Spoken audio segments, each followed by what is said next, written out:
I'm standing in my bathroom at 6:47 in the morning, looking at my reflection in the mirror, and I barely recognize the woman staring back at me. There's a handprint burned into my throat. 5 perfect finger-shaped bruises wrapping around my neck like a necklace of shame. My right eye is swollen almost completely shut, the skin around it a sickening mixture of purple and black. And there's blood, dried blood crusted in my hairline, where my head hit the corner of the nightstand when he shoved me last night. My name is Patricia Morrison. I'm 47 years old. I live in Savannah, Georgia. And 8 hours ago, my husband of 22 years tried to strangle me. But this morning, when Robert comes downstairs expecting to find me cowering in fear like I have been for the past 5 years, he's going to discover something very different. He's going to walk into our dining room and find a table set for breakfast. But he won't be eating alone, and what happens next, what I've planned for this morning, it's going to change both of our lives forever. Before I tell you what I did, I need you to do something for me right now. If you believe that no human being should ever live in fear in their own home, hit that like button. Comment below and tell me what city you're watching from, because I need to know I'm not alone in this. I need to know that somewhere out there, people understand what it's like to love someone who becomes your nightmare. Subscribe to this channel because stories like mine, stories of women who had to plan their escape like a military operation, these stories need to be heard. They need to be shared. Because right now, there's a woman watching this who's living exactly what I lived. And she needs to know that survival is possible. Let me paint you the full picture of this morning, and then I'll take you back through the years to show you how a marriage that started with so much promise turned into something I wouldn't wish on my worst enemy. It's Thursday morning, November 16th. The sun isn't up yet, but I've been awake since 3 a.m. I couldn't sleep. Every time I closed my eyes, I felt his hands around my throat again, felt the panic of not being able to breathe, saw the rage in his eyes as he squeezed. So I gave up on sleep. I got up while it was still dark, while Robert was passed out upstairs in our bed, snoring off the bourbon that had fueled last night's violence. I went downstairs to our kitchen, this beautiful kitchen with marble countertops and stainless steel appliances and a farmhouse sink.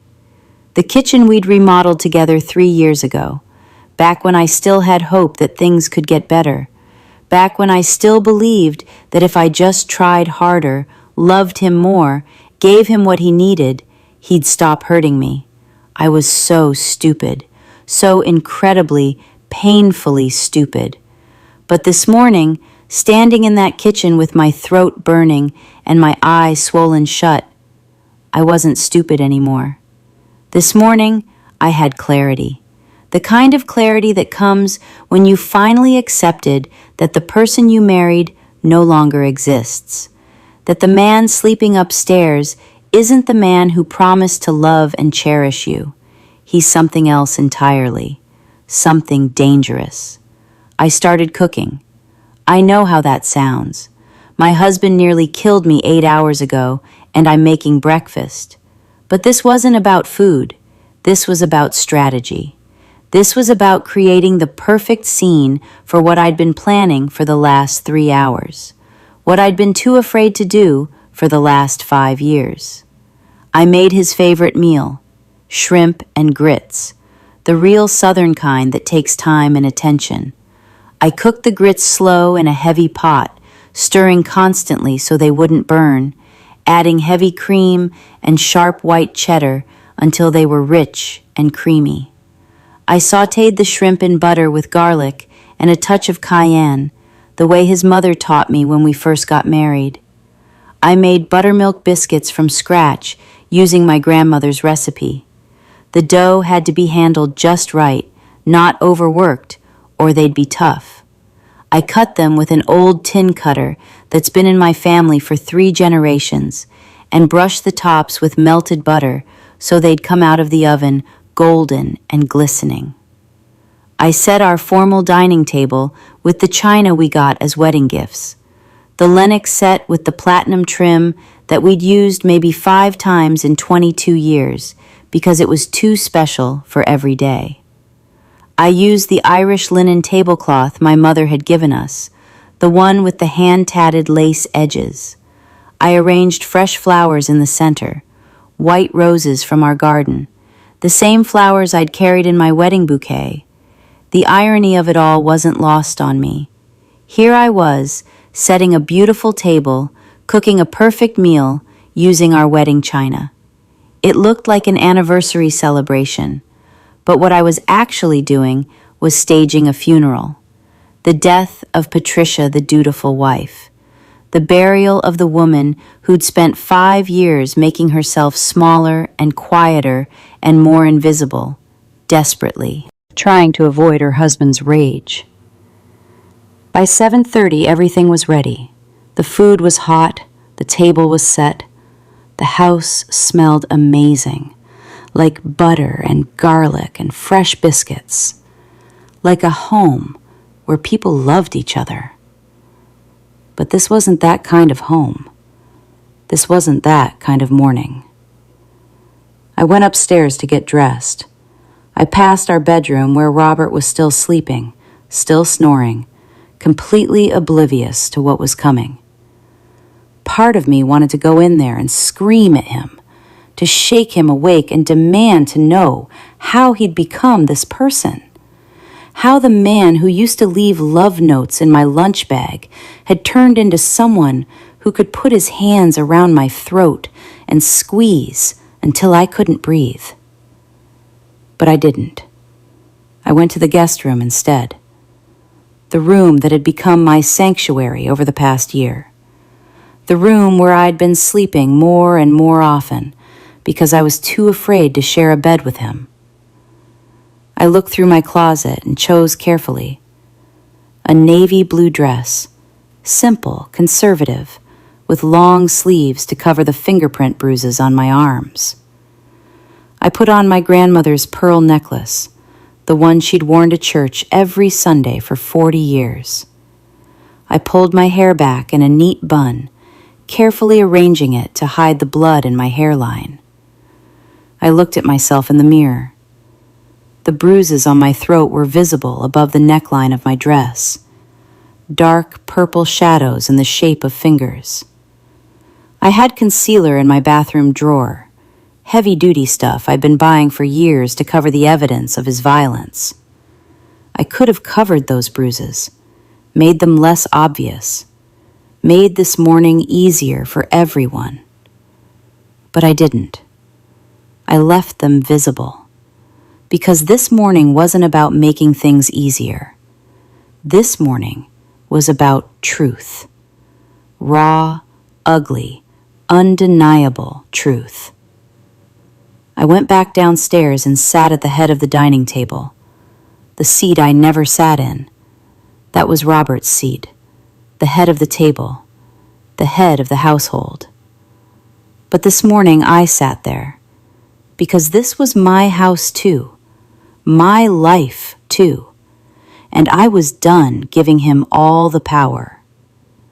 I sat there with my hands folded in my lap, my back straight, my face a mask of calm I didn't feel. Inside, my heart was racing. My hands were shaking. Every instinct I had was screaming at me to run, to grab my purse and my keys and just drive away. But I'd tried running before, packed a bag twice in the last 2 years, and both times he'd found me, convinced me to come back, promised it would be different, swore he'd get help, and I'd believed him, because I wanted so desperately to believe him. But this time was different. This time, I wasn't running. I was standing my ground, on my terms, with witnesses. I heard him upstairs. His alarm went off at 8 o'clock, that same annoying buzzer he'd been using for 20 years. I heard him hit snooze. 5 minutes later, it went off again. This time, he shut it off. I heard the bed creak, heard his feet hit the floor, heard him stumble to the bathroom. The shower turned on. I sat there and waited. My stomach was in knots. My hands were ice cold despite the warm Georgia morning. I kept touching my throat, feeling the tender, bruised skin, reminding myself why I was doing this.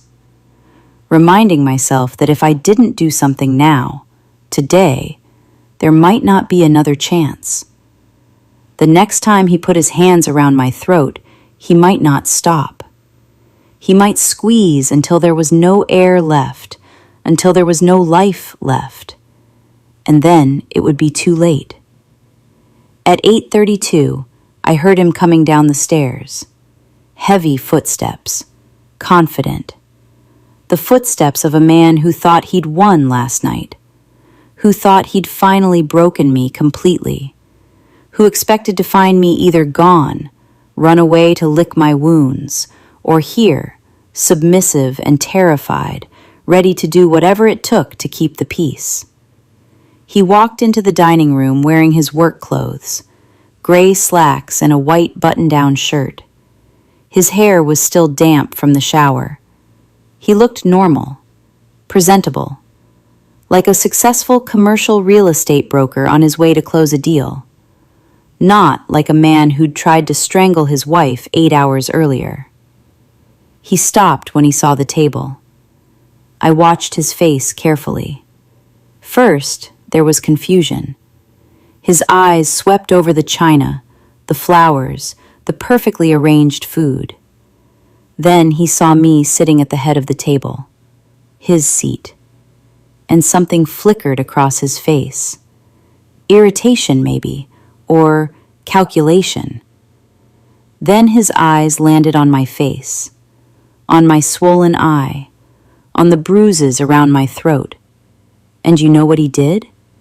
He smiled.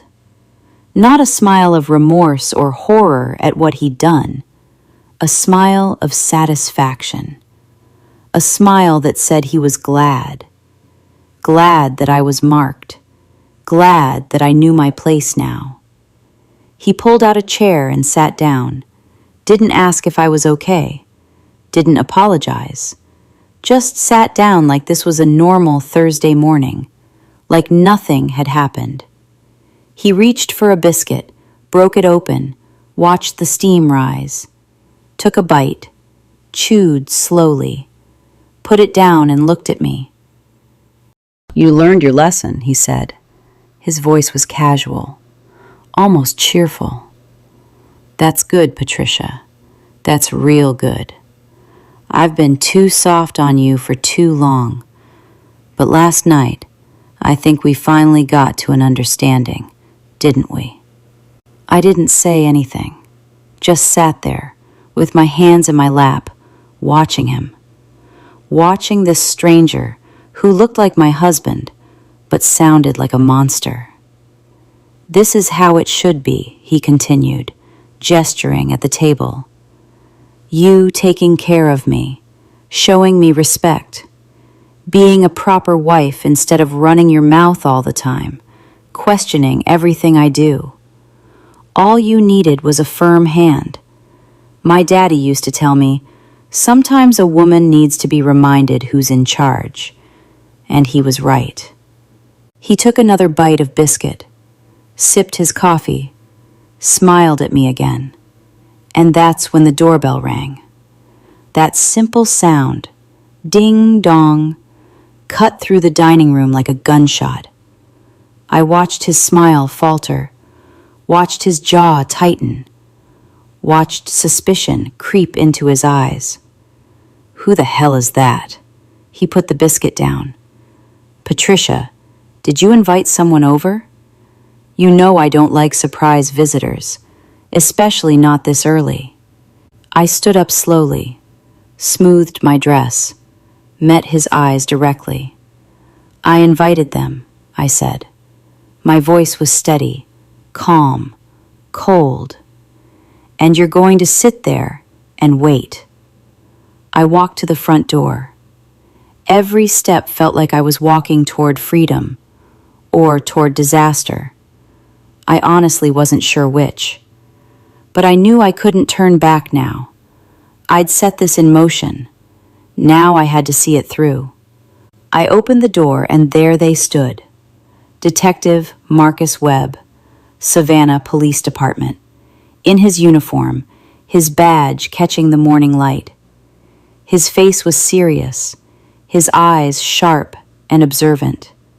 Reverend Patricia Hughes from Bethel AME Church, wearing her clerical collar, her expression a mixture of sadness and determination. My sister Angela, tears already streaming down her face, her hand clutching a tissue. And my daughter, my 19-year-old daughter Emma, home from college for Thanksgiving break. The daughter who'd begged me to leave him for years, who'd seen too much, who'd heard too much, who'd grown up in a house where love and violence were so tangled together you couldn't tell them apart. They looked at my face, at my swollen eye, at the bruises around my throat, and I saw the rage flash in their eyes, righteous, burning rage, but also relief. Relief that I'd finally asked for help. I stepped aside and let them in. We walked into the dining room together, and the look on Robert's face, I will remember that look for the rest of my life. He went pale, actually pale. The color drained from his face like someone had pulled a plug. He stood up so fast, his chair scraped against the hardwood floor. The biscuit he'd been holding fell from his hand, hit the china plate, and crumbled. "What is this?" His voice was strangled, high-pitched, not the confident, commanding voice he'd used just moments before. "Patricia, what the hell did you do? Who are these people? This is our private home. You can't just—" "Sit down, Robert." My voice cut through his protest like a knife, cold, final. "Sit down and be quiet. For once in your life, you're going to listen instead of talk. You're going to sit there and face what you've done." He didn't sit. He stood there, looking from me to the detective, to the reverend, to our daughter. I saw him do the calculation, saw him realize that this wasn't something he could charm his way out of. This wasn't something he could explain away or excuse or blame on stress or alcohol or me. "Mr. Morrison." Detective Webb stepped forward. His voice was professional, detached. "My name is Detective Marcus Webb with the Savannah Police Department. Your wife called me at 3:17 this morning. She's made some very serious allegations. I'm here to investigate those allegations." "Allegations?" Robert's voice cracked. "What allegations? Patricia, what did you tell them? Whatever you said, you're confused. You're upset. We had a disagreement last night, sure, but that's between husband and wife. That's nobody else's business." "A disagreement?" The words came out of Emma before I could stop her. "A disagreement? Is that what you call choking my mother? Is that what you call giving her a black eye and slamming her head into furniture? A disagreement?" "Emma, honey." Robert's face changed, tried to soften, tried to look hurt and misunderstood. "You don't understand. Your mother and I, we just had a little argument. She's blowing this way out of proportion. You know how dramatic she can be." "Don't!" Emma's voice shook with fury. "Don't you dare try to manipulate me. Don't you dare try to gaslight me like you've been gaslighting her for years. I've seen it, Dad. I've seen what you do. I've heard you screaming at her. I've seen her flinch when you raise your voice. I've seen the bruises she tries to hide. And I've hated myself for not doing something sooner, for not protecting her the way she's always protected me. You need to sit down, Mr. Morrison. Detective Webb's voice was firmer now. We're going to have a conversation, and you're going to want to cooperate. Robert finally sat, but his eyes never left me, and the look in them, it wasn't fear anymore. It was rage, pure, undiluted rage. The same rage I'd seen last night when his hands closed around my throat. I sat down too, across from him, with my daughter on one side and my sister on the other. With Reverend Hughes standing behind me, her hand resting gently on my shoulder. With Detective Webb standing at the end of the table, his notebook out. Patricia, Detective Webb looked at me. Are you ready to make a statement? I nodded. My throat hurt when I swallowed. My head was pounding, but my mind was clear, clearer than it had been in 5 years. Yes, I said. I'm ready to tell you everything. But before I do, before I tell you about last night and the years leading up to it, I need to take you back to the beginning, because I didn't marry a monster. I married a good man who became a monster. And that transformation, watching it happen year by year, day by day, it was the most painful thing I've ever experienced. In my living room, there's a wall of family photos, pictures documenting 22 years of marriage. And this morning, while I was waiting for everyone to arrive, while I was standing in my kitchen with bruised throat and swollen eye making breakfast for the man who'd hurt me, I looked at those photos, really looked at them. And it was like looking at someone else's life, someone else's family. There's our wedding photo, Robert and I on the steps of Bethel AME Church, both of us glowing with happiness. I was 25 years old. He was 27. I'm wearing a simple white dress with a lace overlay, holding a bouquet of white roses. Robert's in a sharp black tuxedo, and the smile on his face is genuine. Pure joy. We'd been dating for 2 years. Met at a community theater production where I was doing costumes and he was building sets. He was funny and charming and attentive. He brought me coffee during tech rehearsals, left little notes on my sewing table, made me laugh until my sides hurt. Everyone loved Robert. My parents loved him. My sister loved him. My friends thought I'd won the lottery. Smart, successful, good-looking, and he treated me like I was the most important person in the world. On our wedding day, during his vows, he promised to love me, protect me, and cherish me for the rest of our lives. And I believed him. God, I believed him with my whole heart. There's another photo from about 15 years ago. Robert and I at Emma's 4th birthday party in our backyard. Emma's wearing a princess dress and a crown, covered in cake frosting, laughing. Robert's holding her, and I'm standing next to them with my arm around his waist. We look happy. We were happy. Back then, Robert was an amazing father. He'd do voices for Emma's stuffed animals, build elaborate blanket forts in the living room, read her stories every night before bed. He was patient and gentle and present. We had a good life, a really good life. Robert was working as a real estate broker, doing well, making good money. I was teaching 3rd grade at a local elementary school. We bought this house when Emma was 6, a beautiful Victorian in the historic district. It needed work, but we fixed it up together. He refinished the hardwood floors. I painted every room. We planted the rose garden together. We hosted dinner parties. We went to church every Sunday. We were that couple. The ones everyone admired. The perfect family. So when did it change? When did the man who used to leave love notes turn into the man who left bruises? It started 5 years ago. That's when the first crack appeared in our perfect life. That's when Robert's real estate firm was bought out by a larger company.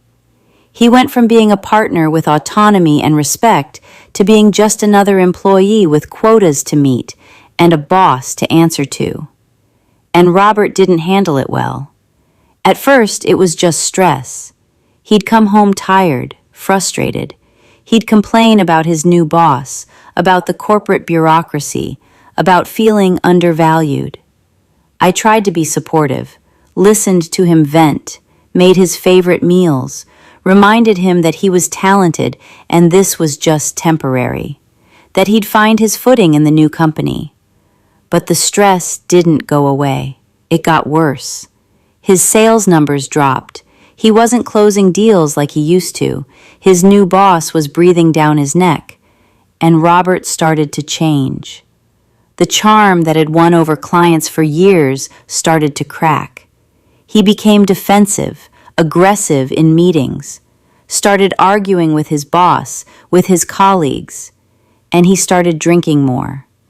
It began innocuously enough, a bourbon after work to decompress, then 2 bourbons, then half the bottle. He'd sit in his den with his drink and his laptop, going over sales figures, obsessing what he was over doing wrong, why he wasn't performing like he used to. I'd try to talk to him about it, gently, carefully. Robert, honey, maybe you should slow down on the drinking. Maybe we should talk to someone, a counselor, or... He'd cut me off.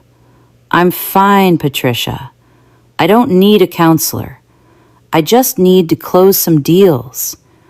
I just need my wife to support me instead of nagging me.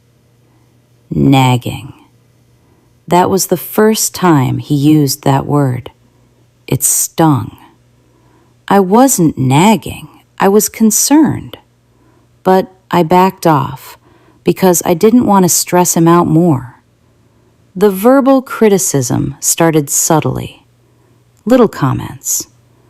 Did you really need to buy that? When I'd get groceries. Do you think that dress is appropriate? When I'd wear something he suddenly decided was too revealing. Maybe if you kept the house cleaner, I'd feel more relaxed when I come home. I started second-guessing everything. Was I spending too much? Was I dressed inappropriately? Was the house not clean enough? I tried harder, cut back on spending, wore more conservative clothes, cleaned more obsessively, but nothing I did was ever quite enough. About 4 years ago, he started controlling the money, said we needed to be more careful with finances since his income was less predictable. He took over our joint bank account, gave me an allowance for groceries and household expenses, $300 a week. If I needed more, I had to ask. And every time I asked, he'd question why. What did I spend the first $300 on? Was I being wasteful? Was I being responsible? I was a grown woman with my own teaching job, my own paycheck. But he insisted my salary go into our joint account that he controlled. Said it made sense. Simplified things. And I let him because I wanted to keep the peace. Because I thought if I just did what he wanted, he'd feel more in control and the stress would ease up. But it didn't ease up. It got worse. He started isolating me from my friends. Not overtly, not at first. But if I wanted to go out with friends, he'd make comments. "Really? You're going out again? Must be nice to have free time. Some of us have to work." Or he'd call me repeatedly while I was out, asking when I'd be home, what I was doing, who I was with. It was easier to just stay home than deal with the interrogation. He started criticizing me to Emma. Little comments. "Your mother's always spending money we don't have. Your mother doesn't understand how hard I work." Emma was 14, 15 years old. She was watching, listening, learning that this was normal, that this was how men treated women. And I was teaching her, through my silence and my compliance, that this was acceptable. About 3 years ago, the first real incident happened. I'll never forget it. Emma was at a friend's house for the night. Robert had been drinking. He'd come home from work already halfway drunk, went straight to his den, finished the bottle. I'd made dinner. Pot roast with potatoes and carrots. His favorite. I called him to the table. He came, stumbling a little, sat down heavily in his chair. He looked at the food, looked at me, and said, "This looks like shit." I was stunned. He'd never talked to me like that before, ever. "Robert, you love pot roast. I made it just how I said it looks like shit." His voice was louder now, aggressive. "Everything you do is half-assed lately, Patricia. You don't care anymore. You've gotten lazy." "That's not fair. I work full-time, and I take care of this house, and I—" "You what? You complain?" "Yeah, you do that real well. You complain, and you nag, and you spend my money." "It's our money, Robert. I work too." "You work?" He laughed. It was a mean, ugly sound. "You play babysitter to other people's kids. That's not work. That's a hobby." I felt tears burning my eyes. I'd been teaching for 20 years. I loved my job, and he was reducing it to nothing. "Don't talk to me like that," I said quietly. "Please, Robert, don't be cruel." "Cruel?" He stood up, picked up his plate, and threw it. Not at me, at the wall. The plate shattered. Pot roast and vegetables slid down the wall, leaving a greasy stain. "You want to see cruel? This is your cooking. This is your effort. This is what I come home to after working my ass off all day." Then he walked out, went to his den, slammed the door. I sat there at the table, shaking, staring at the mess on the wall, at the broken plate. And I told myself it was the alcohol. It was the stress. It was temporary. He'd never done anything like that before. It wouldn't happen again. But it did happen again. Not immediately. A few weeks later. Then a month later. Then more frequently. The throwing things escalated. Plates, glasses, his phone once. Always at the wall. Never at me. Like he was showing restraint. Like I should be grateful. The verbal abuse became constant. I was stupid, lazy, selfish, ungrateful. I couldn't do anything right. My cooking was terrible. My housekeeping was terrible. My appearance was terrible. I'd let myself go. I was embarrassing. He could have done so much better than me. I started believing him. Started seeing myself through his eyes. I stopped wearing makeup because what was the point? I was ugly anyway. I stopped styling my hair. stopped buying new clothes. I lost weight because I was too anxious to eat most days. I'd feel my stomach churning from the moment I woke up until the moment I went to bed, wondering what mood he'd be in, what I'd do wrong, how I could possibly keep the peace. About 2 years ago, it became physical. He grabbed my arm first. We were arguing about money. I'd bought Emma new school clothes without asking his permission. He grabbed my upper arm, his fingers digging in, and he shook me. "You don't spend money without asking me first. Do you understand?" I nodded, terrified. He let go. There were bruises the next day. 5 finger-shaped bruises. I wore long sleeves for a week, told Emma I was cold, in Georgia, in September. After that, the boundaries kept moving.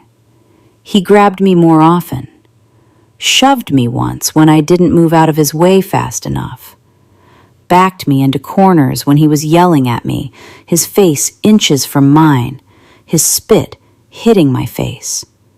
And every time, I told myself it could be worse. He could be hitting me. At least he wasn't hitting me. I tried to leave once, about 18 months ago. Emma was at school. I packed a bag. I was going to go to Angela's house, stay with her until I figured things out. But Robert came home early, found me with the packed bag on our bed. "What the hell is this?" "I can't do this anymore, Robert. I need space. I need to think." "You're not leaving." His voice was flat, cold. "You're not going anywhere, Patricia. You're my wife. You belong here, with me." "I don't belong to you. I'm a person, and I need—" He grabbed me by my shoulders and slammed me against the wall. Hard. So hard my head bounced off the plaster and I saw stars. "You're not leaving," he said again. His face was so close to mine, I could smell the bourbon on his breath. "If you try to leave, I'll make your life hell. I'll take Emma. I'll tell everyone you're an unfit mother. I'll destroy your reputation. I'll make sure you lose your job. And even if you manage to leave, I'll find you. Do you understand me? I'll always find you." I believed him. God help me, I believed every word. So I unpacked the bag, and I stayed. After that, things got even worse. He started coming home at all hours, midnight, 2 a.m., sometimes not until morning, smelling of alcohol and perfume. I knew he was cheating, but I didn't say anything because I was afraid of setting him off. Emma started spending more time at friends' houses, at Angela's, anywhere but home. She was 17, getting ready to graduate high school, and she was watching her mother become a ghost. She begged me to leave, begged me to call the police, to do something, but I was too afraid. Afraid of what he'd do if I tried to leave. Afraid that no one would believe me because Robert was so charming to everyone else. The perfect son at his mother's house. The funny, charismatic friend at parties. The successful businessman. Who would believe that behind closed doors he was a monster? And then last night happened. The night that finally gave me the clarity and the courage to do what I should have done years ago. It started with Emma. She called me from college yesterday afternoon. She's a freshman at SCAD, Savannah College of Art and Design, here in town. Close enough to come home for dinners sometimes, to do laundry, to check on me.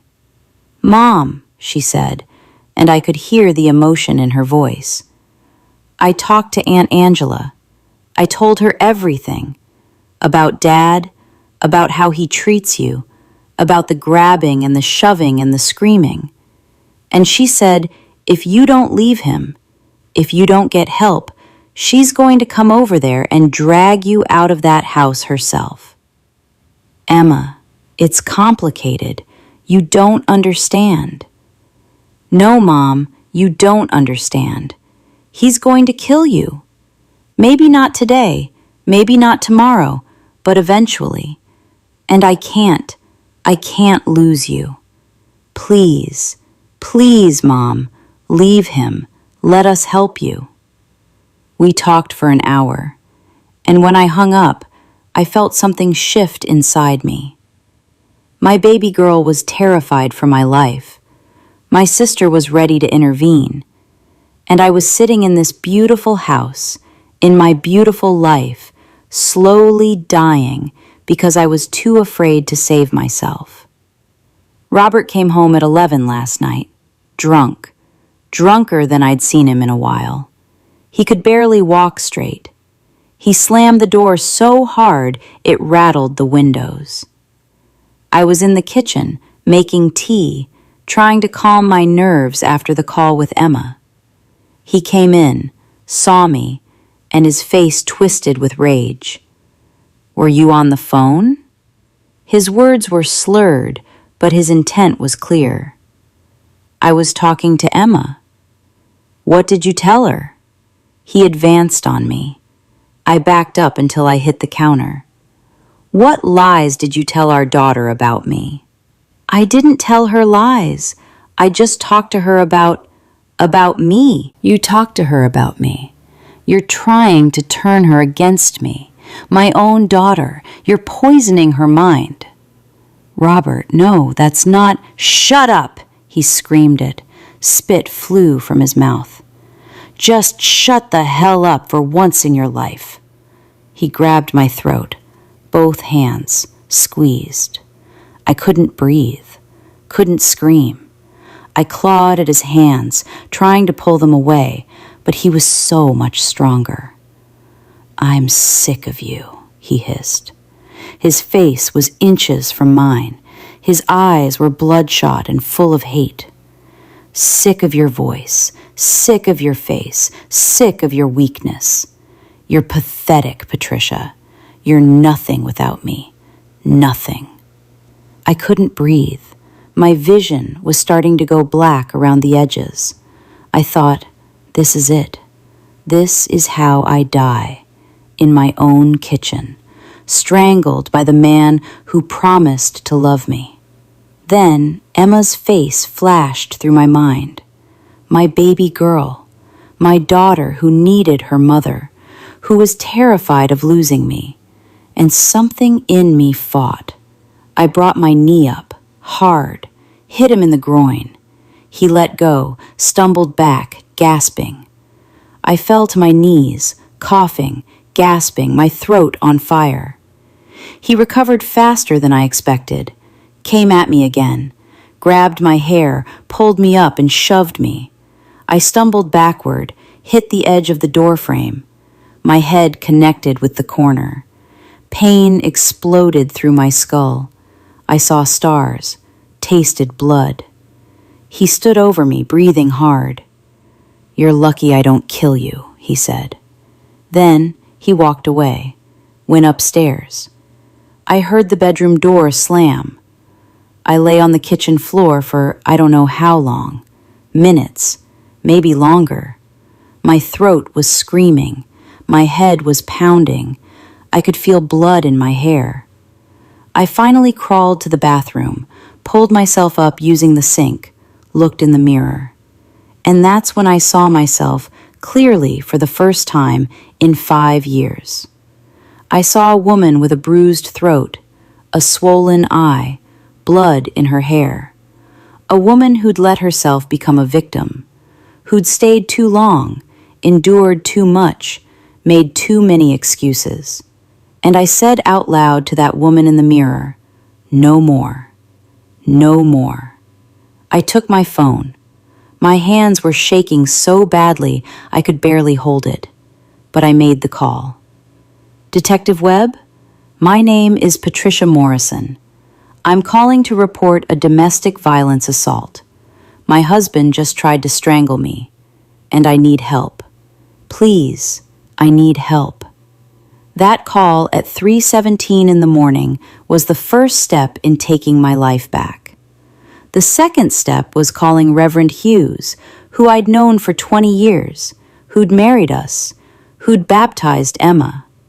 I called her and I told her what had been happening. Not just last night, everything. 5 years of abuse condensed into a 20-minute phone call while I sat on my bathroom floor with ice on my throat. Sister Patricia, she said when I finished, I'm coming over, first thing in the morning, and we're going to face this together. The third call was to Angela, my sister, who'd suspected for years that something was wrong, but who I'd kept at arm's length because I was ashamed. I called her and I told her everything. She cried. She said she was sorry she hadn't pushed harder, done more. I told her it wasn't her fault. It was mine for staying so long. I'm coming first thing, she said. I'm getting in the car at 6 a.m. I'll be there by 9. And then I called Emma, my baby girl. Woke her up at 4 a.m. Mom, what's wrong? I need you to come home. I need you to be here when the police come. I need you to be strong for me, because I'm going to do what you've been begging me to do for years. I'm going to leave your father. I'm going to press charges, and I need you with me. She was quiet for a moment. Then she said, I'll be there. I love you, Mom. I love you too, baby. After those calls, I sat on my bathroom floor until the sun started to come up. I thought about cleaning myself up, washing away the blood, covering the bruises. But then I thought, no, they need to see. Robert needs to see what he did in the cold light of day. The police need to see. Everyone needs to see the truth. So I got up. I washed my face gently, didn't try to hide anything, and then I went downstairs and I started cooking breakfast. Because I needed to do something with my hands. I needed to keep moving or I'd fall apart. And I needed to set the stage for what was coming. Now, sitting here at my dining table with Detective Webb taking notes, with Reverend Hughes standing behind me, with Angela crying beside me and Emma holding my hand, with Robert sitting across from me looking pale and trapped, I feel something I haven't felt in 5 years. Hope.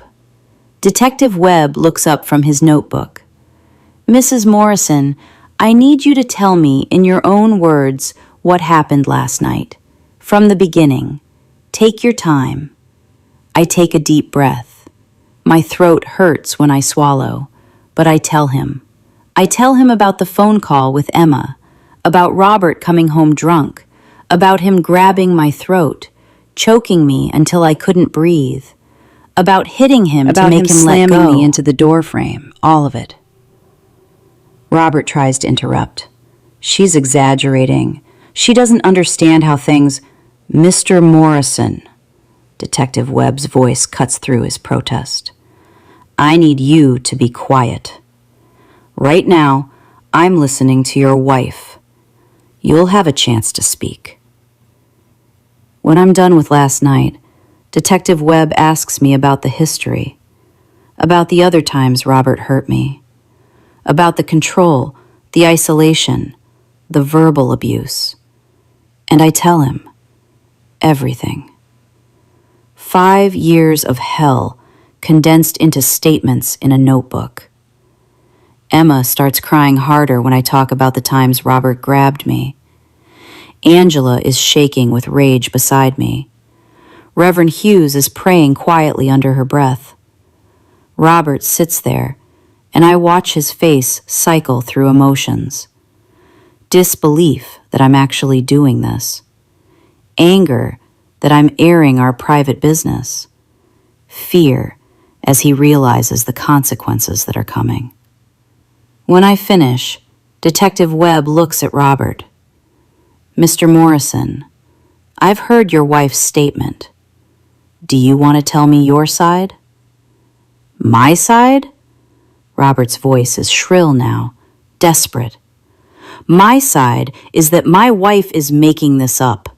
She's emotional. She's always been emotional. We had a disagreement last night, yes, but it wasn't like she's describing. She's exaggerating because she's trying to—" "Mr. Morrison," Detective Webb cuts him off. "I've been a detective for 15 years. I've investigated hundreds of domestic violence cases, and I can tell you that your wife's injuries are consistent with her statement. The bruising on her throat shows clear finger marks. The pattern is consistent with manual strangulation. The injury to her eye and head are consistent with being struck and pushed. So I'm going to ask you directly, did you put your hands on your wife last night?" The room is silent. Robert looks around at all of us, looks for sympathy, for support, for someone to save him. He finds none. "I was drunk," he finally says. His voice is barely above a whisper. "I didn't mean to hurt her. It was an accident." Strangulation isn't an accident, Mr. Morrison. Putting your hands around someone's throat and squeezing requires intent. And in the state of Georgia, strangulation is a felony. Do you understand that? Robert's face crumbles. "I need help. I have a drinking problem. I need treatment, not arrest. Patricia, please tell him. Tell him I need help, not punishment." All eyes turn to me, and I know what he's doing. He's trying to make me feel guilty, trying to make me save him one more time. It's the same pattern we've been in for 5 years. He hurts me, then he makes it my responsibility to protect him from the consequences. But not this time. This time, I save myself. "You do need help, Robert," I say quietly. "You've needed help for years. And I begged you to get it. I begged you to see a counselor, to go to AA, to talk to someone. And you refused. You said you didn't have a problem, that I was the problem, that if I just behaved better, you wouldn't get so angry. Well, I'm done taking responsibility for your actions. You hurt me. You terrorized me for 5 years. You made me afraid in my own home, and you did that. Not me. You." "Patricia, please." "No," I cut him off. "No more pleases. No more excuses. No more second chances. I'm done, Robert. We're done." Detective Webb stands up. "Mr. Morrison, I'm placing you under arrest for aggravated assault and battery by strangulation. You have the right to remain silent.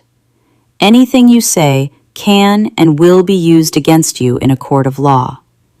You have the right to an attorney." As Detective Webb reads Robert his rights and handcuffs him, I watch. And I feel 1,000 emotions.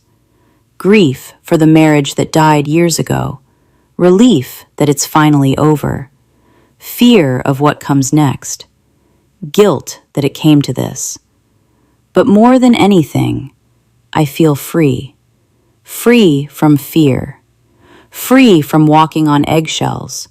Free from wondering if today would be the day he finally killed me. They take him away. I watch him walk out of our house in handcuffs, watch the police car drive away. And then I sit back down at the table with Emma and Angela and Reverend Hughes.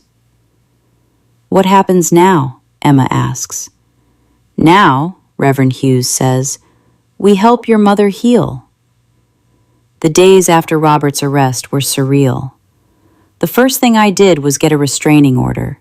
500 feet. He couldn't come near me, near our house, near my school. He made bail quickly, but he had to stay away. I changed the locks on all the doors, installed a security system with cameras. I needed to feel safe in my own home. Emma moved back home temporarily, taking online classes for the rest of the semester. She didn't want me to be alone. Angela came and stayed for 2 weeks. She helped me sort through 22 years of marriage, helped me figure out what to keep and what to let go of. We packed up Robert's things, every trace of him, and put them in the garage for him to collect later. The hardest part was telling people, our friends, our church community, Robert's family. His mother called me crying, begging me to drop the charges, saying I was destroying her son's life. I had to remind her that her son destroyed his own life when he put his hands around my throat. Some people were supportive. Some people quietly distanced themselves. Some people, I think, didn't want to believe that the charming, funny Robert they knew was capable of what I described. That's the thing about domestic violence. It happens behind closed doors. The man who strangles his wife at midnight is the same man who tells jokes at the office. And people don't want to believe that both versions can exist in the same person. But they do. Robert was both people. He was the man who built blanket forts with our daughter, and the man who grabbed me by the throat. Both versions were real. But only one version was acceptable. And it's taken me years to accept that the man I married was gone, replaced by someone dangerous. I started therapy. Dr. Lauren Chen, a trauma specialist who works with domestic violence survivors. At first, I couldn't talk. I'd sit in her office and cry. But slowly, over weeks and months, I found words. I unpacked 5 years of abuse, 5 years of gaslighting, of being told I was crazy, I was too sensitive, I was overreacting. Dr. Chen helped me see that I wasn't crazy, that what happened to me was real and serious and wrong, that I didn't cause Robert's violence, that no matter what I did or didn't do, his choice to hurt me was his choice, not mine. I also went to a support group for domestic violence survivors. Sitting in that circle of women, hearing their stories, I realized I wasn't alone. There were others who understood, others who'd loved men who hurt them, others who'd stayed too long, endured too much, made excuses they shouldn't have made. We held each other up, those women and me. We shared our stories, our strength, our survival. And slowly, I started to believe that I could have a life beyond this, a life without fear. The legal process was grueling. Robert was charged with aggravated assault and felony strangulation. His lawyer tried to get the charges reduced, tried to argue that it was a one-time incident, that Robert was under stress, that he'd entered treatment for alcohol abuse. But the prosecutor had my statement, had the photos of my injuries, had Emma's testimony about years of witnessing abuse, had the timeline I documented once I started really remembering, writing down every incident I could recall, the dates, the details, the escalation. Robert pled guilty eventually, took a deal. 3 years in prison, followed by probation and mandatory counseling. It wasn't enough, but it was something. And more importantly, I had time. Time to rebuild my life without him. Time to heal without looking over my shoulder. The divorce was finalized 8 months after his arrest. I got the house. I got primary custody of Emma, not that it mattered since she was an adult now. I got to keep my life. That's what it felt like I was being given my life back. I'm not going to lie and tell you that healing was easy. It wasn't. There were hard days. Days when I missed the man Robert used to be. Days when I felt guilty for pressing charges. Days when I wondered if I'd done the right thing. But then I'd look in the mirror and see the scar on my forehead from where my head hit the doorframe. I'd feel my throat and remember the panic of not being able to breathe. I'd remember Emma's voice begging me to leave, telling me she was afraid I'd die, and I'd know I did the right thing, the only thing. I saved my own life. It's been a year now since that morning, a year since I set that table and invited witnesses to my reckoning with Robert, a year since I watched him be led away in handcuffs. I still live in our house. It's mine now. I've redecorated, painted the walls colors I like, hung art I chose, turned Robert's den into a reading room, made this house feel like mine instead of ours. I'm still teaching 3rd grade, still doing what I love. My colleagues were supportive, the ones who mattered. The school administration gave me time off when I needed it, welcomed me back when I was ready. Emma's back at SCAD, thriving. She's studying photography. She's talented, passionate, happy. And our relationship is stronger than ever. She tells me she's proud of me, that I'm her hero, and that means everything.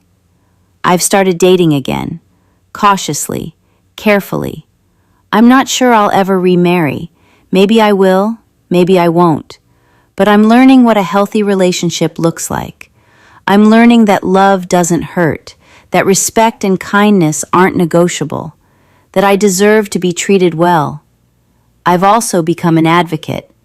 I volunteer at a domestic violence shelter. I speak to groups about my experience. I share my story because I want other women to know they're not alone, that survival is possible, that leaving, even when it's terrifying, is worth it. Robert is still in prison. He'll be eligible for parole in 2 more years. Sometimes I think about what I'll do when he gets out, if I'll be afraid again. But then I remember I'm not the same woman I was a year ago. I'm stronger now, wiser.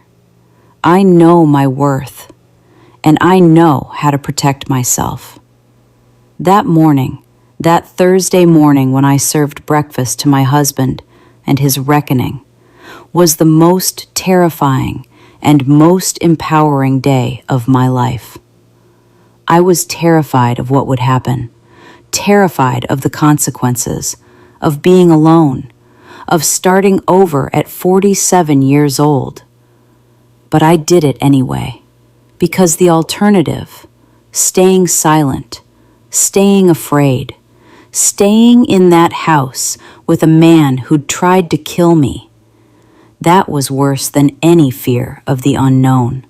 I want to say something to anyone watching this who's living what I lived. Anyone who's afraid in their own home. Anyone who's making excuses for someone who hurts them. Anyone who thinks they can't leave. You can leave. You deserve to leave. And you don't have to wait until it gets as bad as it got for me. You can leave now, today, this moment. I know you're afraid. I was afraid too. Afraid he'd hurt me worse if I tried to leave. Afraid I couldn't make it on my own. Afraid no one would believe me. Afraid of the shame, the gossip, the judgment. But I promise you, the fear of leaving is nothing compared to the fear of staying. The shame of asking for help is nothing compared to the shame of letting yourself be destroyed. Call someone. The National Domestic Violence Hotline is 1-800-799-7233. They're available 24/7. They can help you make a safety plan, find resources, get out safely. Tell someone you trust, a sister, a friend, a pastor, a coworker, someone who will believe you and support you and help you escape. Document everything. Take photos of injuries. Save threatening texts or emails. Write down incidents with dates and details. This evidence can be crucial if you need a restraining order or if you press charges. Make a plan. Domestic violence experts say leaving is the most dangerous time. Have a place to go. Pack a bag in advance if you can. Have copies of important documents, birth certificates, social security cards, financial records. Have some cash if possible. And know this, you are not alone. There are people who will help you. There are resources available. There is life after abuse. Beautiful, peaceful, joyful life. I'm living proof. A year ago, I thought my life was over. I thought I'd die in that house, at his hands, too afraid to save myself. But I didn't die. I survived. And more than that, I'm living, really living. For the first time in 5 years, I'm living without fear. That breakfast I served wasn't about revenge. It was about truth, about facing what had been hidden for too long, about speaking up after years of silence, about choosing life over loyalty to someone who'd become my executioner. And if I could go back and tell that woman, the one standing in her kitchen at 3 a.m. with bruises on her throat, making phone calls with shaking hands, if I could tell her one thing, it would be this: you're doing the right thing. It's going to be hard. It's going to hurt. You're going to doubt yourself 1,000 times. But a year from now, you'll be free. You'll be whole. You'll be yourself again, and it will all be worth it. To anyone watching who needs to hear this, you are worthy of love, of respect, of safety. You are strong enough to leave. You are brave enough to start over. And you are never, ever alone. What would you do in my situation? Would you have pressed charges? Would you have left sooner? Would you have planned like I did? Comment below and let me know where you're watching from. I need to know this message is reaching people. I need to know that sharing my story matters. If this story moved you, if it made you think or remember your own strength or someone else's story, please hit that like button. Subscribe to this channel so you never miss stories of survival and resilience. Your support means everything. It means that voices like mine, stories like ours, they matter.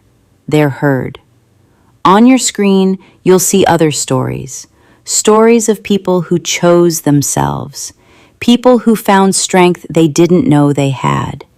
People who survived what tried to destroy them. Click on one, watch it, learn from it, share it with someone who needs hope. And remember, you deserve peace. You don't need anyone's permission to save your own life. You just need courage. And if you've watched this far, if you've heard my story, then you already have that courage. You just need to use it. Thank you for listening. Thank you for witnessing my story. Thank you for being part of my healing. I'm Patricia Morrison. I'm 47 years old. I'm a survivor. And I'm finally free. Until next time, remember, you are worthy. You are strong. And you deserve a life without fear. Always choose yourself. Your life depends on it.